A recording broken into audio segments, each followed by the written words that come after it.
Hello बच्चों, let us read the question. Find the resultant of the three vectors OA, OB and OC, each of magnitude R as shown in the figure. तो हमें resultant vector find करना है जिसमें से OB, OA, OB और OC का जो magnitude है वो R गिवन है. तो let us draw the question again.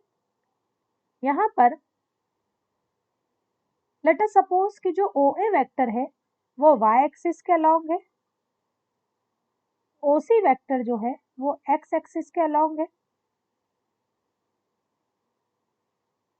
तो यहाँ पर मैं ड्रॉ कर देती हूँ OA वेक्टर, OB वेक्टर और मैग्नीट्यूड ऑफ OA वेक्टर. तो यहाँ पर O पॉइंट दे देते हैं, ये R है, ये भी R है और इनका एक और थर्ड वेक्टर है यहाँ से जा रहा है जो वेक्टर OB है जिसका मैग्नीट्यूड भी R है. ये OB, यहाँ पर OC नाम दिया है, देखिए ये OC है.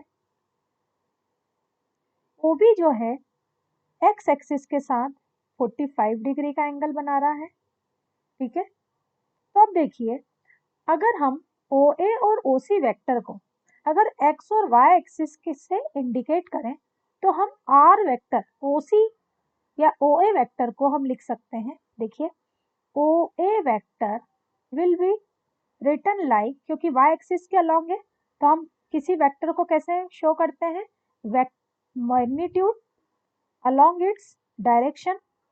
तो डायरेक्शन इन y एक्सिस जो होगी वो j कैप से इंडिकेट होगा. तो यहाँ पर हो जाएगा हमारा OA is R j cap. Similarly OC vector जो होगा वो x एक्सिस के अलोंग है, तो OC वेक्टर का मैग्नीट्यूड इनटू x एक्सिस के अलोंग जो कंपोनेंट होता है वो होता है I कैप. तो ये हो जाएगा R I कैप. अब OB वेक्टर की अगर हम बात करें तो OB वेक्टर रेडियल डायरेक्शन में है, ठीक है. OB वेक्टर जो है रेडियल डायरेक्शन में है. तो यहाँ पर हम की कॉन्सेप्ट डेवलप करते हैं कि किसी वेक्टर को I और J कैप में किस तरह से लिखते हैं.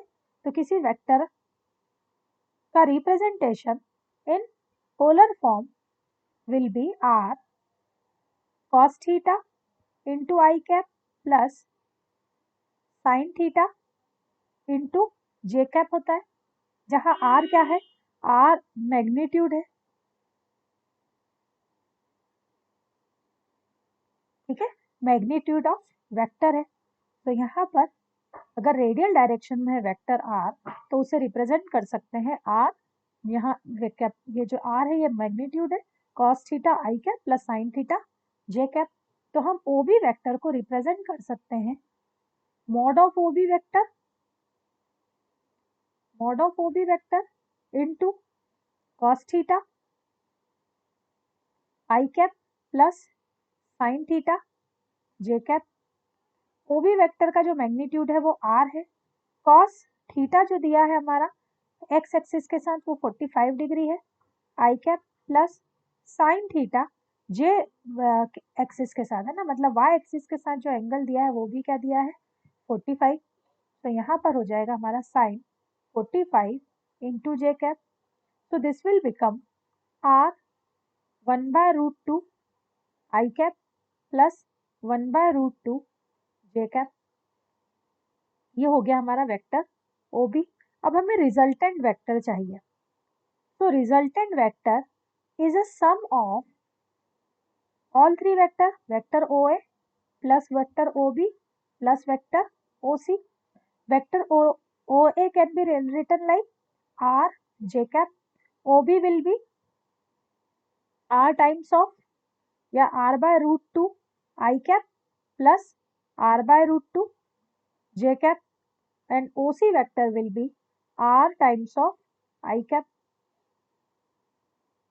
अब देखिए I and I vector will get added, तो यहाँ हो जाएगा हमारा R will take common, तो 1/√2 plus 1 I cap plus R will take common, J और J भी ऐड हो जाएंगे, So this will become 1 by root 2 plus 1 j cap. यहाँ मैंने 1 को लिखना मिस कर गई हूँ, तो देखिए यहाँ पर हो जाएगा हमारा 1 by root 2 plus 1 I cap into R 1 by root 2 plus j cap. ये वेक्टर क्या है? ये हमारा रिजल्टेंट वेक्टर है, ठीक है, जिसका मैग्नीट्यूड जो वैल्यू है R 1 by root 2 plus 1 I cap and 1 by root 2 plus 1 j cap है। और यही हमसे पूछा गया था, find the resultant of 3 vectors. तो हमने तीनों वेक्टर का रिजल्टेंट वैल्यू फाइंड कर लिया है। I hope this is clear to you student. Thank you.